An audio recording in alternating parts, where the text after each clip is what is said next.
자기 딸을 괴롭힌다는 이유로 상대 학생을 찾아가서 소리친 사건에서 벌금 집행유예 1년을 선고한 사건이 있었고요. 왼팔을 잡아당긴 학부모에게 선고한 사건이 있었고요. 폭행을 한 학부모에게 징역 집행유예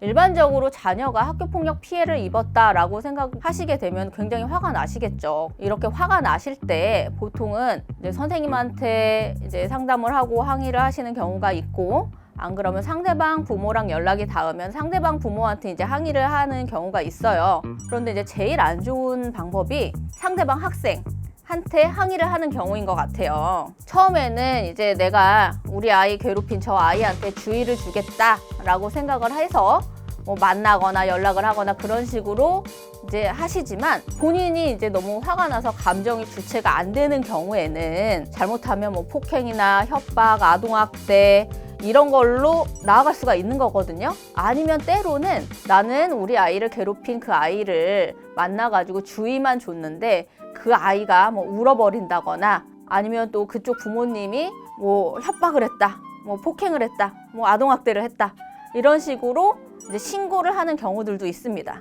법적으로 이 아동학대가 뭐예요? 아동복지법에서는 보호자를 포함한 성인이 18세 미만의 아동의 건강 또는 복지를 해치거나 정상적인 발달을 저해할 수 있는 신체적, 정신적, 성적 폭력이나 가혹행위를 하는 것과 아동의 보호자가 아동을 유기하거나 방임하는 것을 아동학대라고 합니다. 그래서 아동의 정신건강 및 발달을 해치는 정서적 학대 행위가 있을 때에는 법률에 따라서 5년 이하의 징역, 5천만 원 이하의 벌금형에 처해지게 되는 거고요. 일반적으로 그래서 부모가 가해 학생을 만나거나 뭐 연락을 해가지고 행위를 하는 경우에는 정서적 아동학대, 그걸로 많이 들어오게 되거든요. 근데 만약에 당연히 때리는 행위가 있었다면 폭행이나 뭐 상해나 신체적 아동학대 이런 걸로 들어올 수 있는 거죠, 신고가. 아동학대나 범죄로 피해 학생 부모를 신고하는 경우가 많나요? 생각보다 꽤 많아요. 그래서 한번 사례를 이제 들어보면은 초등학교 남학생, 여학생 사이에서 뭐 뒤에서 가방을 잡아당긴다거나 하는 약간의 실갱이가 있었는데, 여학생이 이제 집에 가가지고 부모님한테 말한 거예요. 그 남학생이 나를 너무 괴롭힌다라고 했는데, 이제 여학생 부모님은 너무 화가 나셔가지고 학교에 교실까지 찾아와가지고 학급 친구들 있는 데서 뭐 땡땡땡이 누구야, 빨리 나와, 뭐 안 나와, 뭐 막 이런 식으로 이제 소리를 지르신 그러는 케이스가 이제 하나의 케이스고요. 두 번째는 하굣길에서 우연히 가해 학생을 마주친 피해 학생 학부모가 너가 누구누구니? 나 누구누구 엄마인데 우리 애 좀 그만 괴롭혀, 또 그러면 아줌마 혼내줄 거야, 뭐 이런 식으로 말을 했는데, 이제 아이가 그 말을 듣고 울면서 집에 가가지고 그 아줌마 때문에 너무 무서웠다, 나 너무너무 무서워서 학교를 못 가겠다 막 하면서 애가 숨이 넘어가게 울고 이러면 또 그쪽 집에서는 난리가 나는 거죠. 거기다가 이제 하굣길이니까 다른 학부모님들도 다 목격을 했을 거 아니에요. 이제 피해 학생 학부모님 입장에서는 속상한 마음에 주의를 준다고 하셨겠지만, 이게 잘못하면은 뭐 협박이라든가 아동학대라든가 이런 걸로도 문제가 될 수 있기 때문에 이거는 굉장히 조심해야 되는 부분입니다. 그리고 또 세 번째 유형은 본인의 자녀가 학교폭력을 입었다라는 생각에 학부모님 단체 카톡방에 우리 아이가 누구누구한테 땡땡땡이한테 학교폭력을 당했다, 땡땡땡은 위험하니까 같이 놀지 말아라, 이미 피해를 입은 친구 있으면 나한테 제보해달라, 내용의 글을 쓰는 경우도 있었어요. 그리고 어떤 학부모님 같은 경우에는 원래부터 블로그를 운영하시고 있었던 학부모님 같은데, 그분이 우리 아이가 학교폭력을 당했다, 이러이러한 학교폭력을 당했고 우리 아이가 뭐 이제 거의 일기식으로 메일을 올리신 분도 있었어요. 그런 분들 같은 경우에는 이제 그 가해 학생의 신상이 드러나는 뭐 그런 문제가 생긴다면은 이것도 처벌의 대상이 되는 거죠. 이런 경우에 보도 말고 피해 학생 부모를 학교폭력으로 신고하기도 하나요?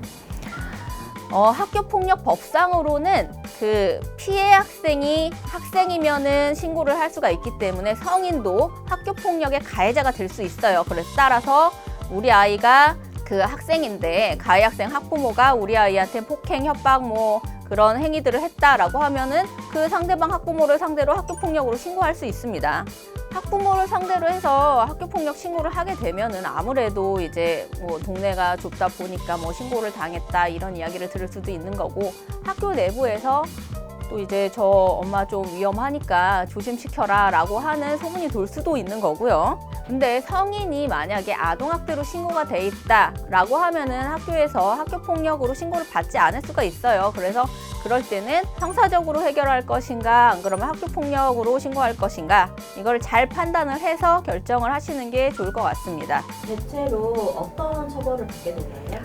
일반적으로 이제 어떤 행위를 했느냐, 그리고 피해 아동이 얼마나 큰 피해를 입었느냐, 그런 거에 따라서 달라져요. 이제 명예훼손 같은 경우에는 보통 벌금형 정도가 나올 수가 있는 거고, 뭐 실제로 때렸다라든가 아동학대 행위가 있었다라고 하면 더 강한 처벌을 받을 수 있는 거죠. 실제 사례를 좀 보면은 자기 딸을 괴롭힌다는 이유로 상대 학생을 찾아가서 소리친 사건에서 벌금 100만 원에 집행유예 1년을 선고한 사건이 있었고요.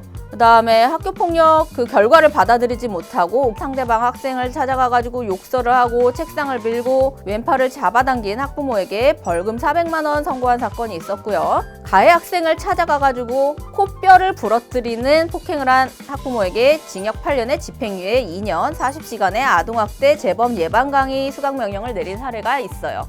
대체로 이제 아동학대나 뭐 그런 형사적으로 피해 학생 부모님을 고소하는 경우에는 이제 그런 아이를 찾아가가지고 뭐 협박을 하거나 뭐 폭행을 하거나 뭐 정서적 아동학대를 하거나 그런 일이 있기 이전에 동네에 이제 소문을 내거나 우리 아이가 피해자라고 하면서 이제 가해 학생의 신상이나 이런 것들로 인해서 계속 소문을 내다 보니까 이걸로 인해서 이제 엄청 스트레스를 받아 하시는 분들이 많아요. 그래서 이 피해 학생 학부모님이 계속 소문내는 것을 제재하기 위해서 형사고소를 이용하는 경우들도 있거든요. 그리고 이게 사실은 지금 제가 뭐 피해 학생이라고 얘기는 하지만 사실 학교폭력 그 심의위원회가 개최되기도 전에 이런 행동을 계속 하시게 되면 사실 결과로 나온 건 아무것도 없고, 그 결과에서 만약에 우리 아이가 처벌이 나오지도 않았는데도 불구하고 상대방 부모가 계속 이렇게 행동을 한다라고 하면 뭐 그쪽 입장에서는 굉장히 억울할 수도 있는 거거든요. 막 알리고 다니고 이런 거를 제재하기 위해서